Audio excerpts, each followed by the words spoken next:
देश में बेरोजगार युवा जो आज बेरोजगार हो चुका है, बेरोजगारी की दहलीज पे खड़ा होकर के वो चीख चीख करके केंद्र सरकार से जवाब मांग रहा है कि कहां है उसकी नौकरियां, कहां है उसका रोजगार। अफसोस सरकार के पास ना तो जवाब है और ना ही उसके भविष्य निर्धारण के लिए रोजगार सरकार के पास है। ऐसी परिस्थितियों में आजादी के से लेकर के अब तक राजीव गांधी जी जब प्रधानमंत्री थे, please talk on the topic. Rajiv Gandhi ji जब प्रधानमंत्री थे 1988-89 में जीडीपी की दर देश के उच्चतम स्तर पर 10.2% पे थी। वही 2006 और 2007 में प्रधानमंत्री मनमोहन सिंह जी के वक्त 10.08% थी। फिर भी कहते हैं कि 70 सालों के अंदर कांग्रेस ने क्या किया। प्रश्न अपने आप से पूछिए, अपने गिरबान में झांक के पूछिए। राजीव गांधी जी ने उस वक्त 21वीं सदी के भारत की कल्पना को साकार करने का काम किया था। वहीं यहां सरकार ने ताली बजवा करके दिए जलवा करके देश की भोली भाली जनता को ऐसा अंधविश्वास पैदा कर दिया कि उसे ऐसा लगा कि देश को जैसे 15वीं सदी में धकेलने जैसा कार्य हो। सरकार में गलतियों को सुनने की, गलतियों को स्वीकार करने की क्षमता होनी चाहिए और गलतियों को सही करने की, दुरुस्त करने की मंशा भी होनी चाहिए। सभापति जी, मैनेजमेंट के गुरु पीटर ड्रकर ने एक बार कहा था, प्रभावी नेतृत्व भाषण देने या पसंद किए जाने में नहीं है, नेतृत्व परिणामों द्वारा परिभाषित होता है, गुणों द्वारा नहीं। परिणामों द्वारा परिभाषित ऐसा ही प्रभावी नेतृत्व अशोक गहलोत जी मुख्यमंत्री राजस्थान ने दिया, जिन्होंने कोरोना वायरस संकट का बेहतरीन प्रबंधन करके अपने कौशल को साबित किया है। राज्य में राजस्थान के जब भी कोई संकट आया है तो मुख्यमंत्री अशोक गहलोत जी ने प्रदेशवासियों के हित में ढाल बन करके हर चुनौती का सामना करने का उन्होंने कार्य किया। गहलोत जी ने पूरे देश में पहले मुख्यमंत्री थे जिन्होंने राजस्थान के लगभग सभी विधायकों और सांसदों के साथ वीडियो कॉन्फ्रेंसिंग के माध्यम से चर्चा की, चाहे वे किसी भी राजनीतिक दल के क्यों ना हो। इसी तरह उन्होंने यू हैव 2 मिनट्स मोर और 2 मिनट है आपके पास। I was told that I have 15 minutes. I am 11 minutes. You have 11 minutes. This is my maiden speech. I must get time, sir. Maiden speech is not allowed in this session. Please बोलिए। उन्होंने राजस्थान में जिस तरह से कार्य किए, मैं इसलिए ये कहना चाह रहा हूं, राजस्थान की झांकी इसलिए दिखाना चाहता हूं क्योंकि राजस्थान की तर्ज पर अगर केंद्र सरकार ने भी फैसले लिए होते तो शायद देश का आलम आज कुछ और ही होता। 78 लाख पेंशनों को अंतिम 2 महीने की जो है पेंशन अग्रिम उन्होंने दी। इसी आज माननीय दिनेश जी ने एक बात कही थी कि पैसे नीडी पर्सन के खाते में डालते तो शायद जो है उनकी जरूरत पूरी होती। राजस्थान ने 33 लाख लोगों को 2500 रुपए की सहायता राशि जारी की। पैसा लोगों के हाथ में आएगा तभी उपभोग बढ़ेगा, तभी निवेश आएगा, तभी नौकरियां पैदा होगी, तभी जीडीपी बढ़ेगा और तभी अर्थव्यवस्था में सुधार आएगा। लॉकडाउन के विगत 4 महीनों में जीएसटी कंपनसेशन का 6,990.43 करोड़ रुपए राज्य सरकार को केंद्र को जारी करना चाहिए था, जो नहीं मिला। इसके अतिरिक्त जिस प्रकार से कंपनसेशन की कमी को पूर्ण करने के लिए केंद्र सरकार से बात कही गई तो उन्होंने कहा कि कंपनसेशन की कमी को पूर्ण जो है ऋण के माध्यम से आप कर सकते हैं। ऐसा विकल्प देकर के केंद्र की सरकार ने स्वीकार कर लिया कि जीएसटी कंपनसेशन की कमी को वित्तपोषित करने की केंद्र सरकार की कोई जिम्मेदारी ही नहीं है। मैं यही कहना चाहूंगा इस मौके पे कि इस तरह की कार्रवाई श्री सोनिया गांधी जी ने भी पत्र लिख करके कहा था कि उन्होंने सुझाव दिया था कि 20,000 करोड़ की लागत से बनाए जा रहे सेंट्रल विस्टा सौंदर्यीकरण निर्माण परियोजना की आवश्यकता शायद इस वक्त नहीं है, बाद में हो सकती है, उस पर भी ध्यान दिया जाना चाहिए था। मैं यही कहना चाहूंगा कि उन्होंने कहा, सोनिया गांधी जी ने, राष्ट्रपति, प्रधानमंत्री, केंद्रीय मंत्रियों, मुख्यमंत्रियों, राज्य मंत्रियों और नौकरशाहों की सभी विदेश यात्राओं को स्थगित किया जाना चाहिए। मैं इस वक्त यह कहना चाहूंगा कि व्यस्तता कहीं और ही रही, चंद उद्योगपतियों के फायदे के लिए राजकीय उपक्रमों का निजीकरण करने में व्यस्तता रही। देश के आंतरिक मामलों को सुलझाने की बजाय धर्म की आड़ में, सरहद की आड़ में जो है परेशानी। मैं कंक्लूड कर रहा हूं सर, एक लाइन के साथ कंक्लूड कर रहा हूं। कुल मिलाकर के देश में का माहौल है। I'll have to move on, honorable member. I have to move on. Your time is over. एक शेर के साथ कंक्लूड करने की मेरे को सर इजाजत दी जाए सर।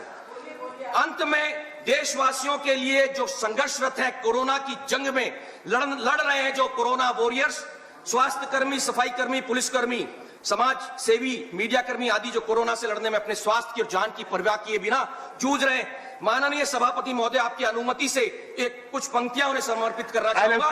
बीतेगा ये दौर और वो दौर भी बीत जाएगा। संघर्ष की इस आंधी के बाद एक नया दृश्य आएगा। डटे रहना मैदान में, चाहे कितना भी शोर हो, एक दिन ये जमाना तुम्हारे गीत गाएगा। जय Hind.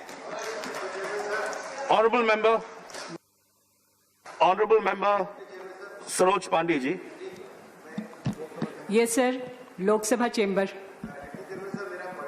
Oh, 1 second, honorable member. माननीय सदस्य जी ने अभी अपना मेडिन स्पीच दिया, लेकिन यहां पर कोई भी सदस्य अगर कोई तथ्य रखता है तो उसमें सत्य होना चाहिए।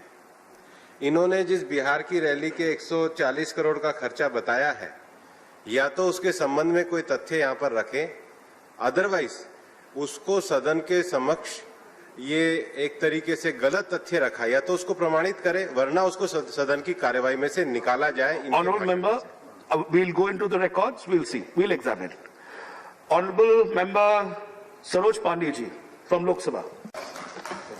Prevention is better than cure, ये कहावत देश के बच्चे बच्चे की जुबान पर है और इसका अर्थ भी उनको मालूम है। लेकिन भारतीय जनता पार्टी केंद्र सरकार को शायद न तो इस चीज को उन्होंने पढ़ा, न समझा और न समझने की कोशिश की। अन्यथा देश में आज इस तरह की परिस्थितियां, इस तरह का आलम कोविड को लेकर के ना होता। 12 फरवरी को हमारे नेता राहुल गांधी जी ने ट्वीट करके कोरोना की गंभीरता को देश के सामने रखा था। उन्होंने कहा था, उन्होंने लिखा, कोरोना वायरस हमारे लोगों और हमारी अर्थव्यवस्था के लिए गंभीर खतरा है। मेरी समझ से सरकार इस खतरे को गंभीरता से नहीं ले रही है। समय पर कार्रवाई आवश्यक है। इसमें मैं यही कहना चाहूंगा कि केंद्र सरकार ने आगाह करने के बाद भी इसे गंभीरता से लेना उचित नहीं समझा और हालात बहुत ज्यादा गंभीर देश के कोरोना से हुए। ये वो समय था फरवरी का जब राष्ट्रीय राजधानी दिल्ली अपने विधानसभा चुनाव की तैयारियों में व्यस्त थी और ये 8 फरवरी को निर्धारित थे। भारतीय जनता पार्टी नागरिकता संशोधन अधिनियम 2019, राष्ट्रीय जनसंख्या रजिस्टर और राष्ट्रीय नागरिकता रजिस्टर के द्वंद्व में और इसके राजनीतिकरण में उस वक्त व्यस्त थी। व्यस्तता और भी कही थी इन लोगों की। व्यस्तता थी केंद्र सरकार फरवरी माह के अंत में अमेरिकी राष्ट्रपति डोनाल्ड ट्रंप के टूर के लिए स्वागत सत्कार और तैयारियों की आवभगत में जुटी हुई थी। इस नमस्ते प्रेसिडेंट ट्रंप थीम के नमस्ते ने ऐसा नमस्ते किया कि आज पूरा देश अब सिर्फ नमस्ते ही कर पा रहा है। मैं कहना चाहूंगा, इधर राहुल गांधी जी बार बार आगाह करते रहे, दूसरी ओर भारतीय जनता पार्टी देश के अंदर कांग्रेस शासित सरकारों को तोड़फोड़ करने में व्यस्त रही। मार्च के महीने में मध्य प्रदेश में ये सरकार गिराने में कामयाब हुए, लेकिन राजस्थान में इन्होंने जो तोड़फोड़ की कार्रवाई करने की कोशिश की उसमें वो नाकाम रहे। भारतीय जनता पार्टी को उस वक्त मुंह की खानी पड़ी। बिना किसी चर्चा के, बिना किसी परामर्श के, बिना सलाह मशविरा के, पूर्व निर्धारित तैयारी के बिना और बिना ही रणनीति के नोटबंदी जैसे तुगलकी फरमान की तरह कोरोना के लिए भी 24 मार्च को पूरे देश में संपूर्ण लॉकडाउन का तुगलकी फरमान जारी कर दिया गया था। इस फैसले ने देश को चौपट करके रख दिया। इस मौके पर सभापति महोदय, आपके समक्ष कबीर जी का वो दोहा सदन से साझा करना चाहूंगा। निंदक नियरे राखिए आंगन कुटी छवाए, बिन पानी साबुन बिना निर्मल करे सुभाए। इसका अर्थ इतना सा है कि निंदा करने वाले लोगों को भी नजदीक रखना चाहिए, जो समय समय पर आपकी गलतियों को आपको बता करके आपको दुरुस्त कर सके, आपको निर्मल कर सके। कांग्रेस सुझाव देती रही, पर गलतियां हो रही थी और गलतियों की कार्रवाई की निंदा केंद्र सरकार सुनने के लिए तैयार नहीं थी। केंद्र सरकार ने जिस तरह से लॉकडाउन का प्रबंधन किया वो विफल रहा। उसी तरीके से 8 जून को जो अनलॉकडाउन की कार्रवाई थी उसके लिए भी सरकार पूरी तरीके से तैयार नहीं थी और फलस्वरूप देशवासियों को सरकार के कुप्रबंधन के कारण 1947-48 में आजादी के बाद इतना बड़ा मानवीय पलायन की त्रासदी को झेलना पड़ा। उस त्रासदी से करोड़ों नौकरियां खत्म हो गई, करोड़ों प्रवासी जो है वो बर्बाद हो गए, दैनिक वेतनभोगी जो और सेल्फ एम्प्लॉयड लोग भी इसमें तबाह होकर के रह गए। कई व्यापार, कई होटलें, व्यवसाय सब कुछ ठप हो गया। यहां तक कि 6.3 करोड़ एमएसएमई बंद हो गए, उसमें से अधिकांश शायद लगभग हमेशा के लिए समाप्त हो जाएंगे। प्रवासी श्रमिक पलायन करके अपने अपने कार्य क्षेत्रों को छोड़ करके पैदल ही अपने गृह जिलों की तरफ, अपने गृह क्षेत्रों की ओर निकल चले। उसमें से कुछ ने तो रास्ते में ही भूख प्यास से दम तोड़ दिया और कई मील पैदल उनको चलना पड़ा। यहां तक कि गर्भवती महिलाओं को रास्ते में ही बच्चों को जन्म देना पड़ा और प्रसव की हालत में पैदल चलने को वो मजबूर थी। कई ट्रेनों के नीचे कट करके मर गए, लेकिन सरकार मौन थी। सरकार ने मौन धारण कर रखा था। सरकार के पास गरीबों के ट्रेन के भाड़ा देने के लिए पैसे नहीं थे, लेकिन बिहार की चुनाव रैली में 144 करोड़ के एलसीडी लगाने के लिए पैसे थे।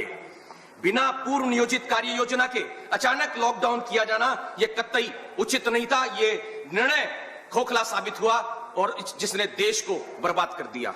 ऐसे में देश की अर्थव्यवस्था पूरी तरीके से चरमरा चुकी है और तीसरे सबसे बड़ी अर्थव्यवस्था, दुनिया की सबसे तेजी से उभरती हुई अर्थव्यवस्था, 5 ट्रिलियन की अर्थव्यवस्था जो है, ये सब बातें अब किताबी लगने लगी है। सभापति जी, मौजूदा वर्ष की पहली तिमाही में ही जीडीपी की जो सकल घरेलू उत्पाद की परिस्थितियां हैं वो सबके सामने 23.9% की गिरावट, ये निश्चय ही चिंताजनक विषय है। परिस्थितियां इस तरह की रही कि आर्थिक तबाही का कारण सिर्फ कोरोना महामारी नहीं है, नोटबंदी और त्रुटिपूर्ण जीएसटी जो है उसके चलते भी देश आर्थिक मंदी से पहले ही घिर चुका था। सरकार इस महामारी का बहाना बनाकर अपनी विफलताओं पर पर्दा डालने की कोशिश कर रही है। बिल्कुल बिल्कुल, बोलिए मैं विषय पे ही बोल रहा हूं, विषय पे ही बोल रहा हूं। और कोई विषय रिकॉर्ड पे नहीं जा रहा है। जरूरत है, आपने अगर इसको समझ लिया होता, ऑनरेबल मेंबर, आप बोलिए। पैदा नहीं होती। ऑनरेबल मेंबर, इस आर्थिक मंदी का आलम यह रहा कि लॉकडाउन के दौरान 80 लाख लोगों ने 30,000 करोड़ रुपए ईपीएफओ से निकालने उनको पड़े। ऐसी परिस्थितियां बनी जो ईपीएफओ अपने भविष्य के लिए, अपने भविष्य के निर्धारण के लिए संचय करके रखे जाते हैं, उन्हें निकालने की आवश्यकता लोगों को पड़ी। 80 लाख लोग बहुत बड़ी संख्या है। ये देश में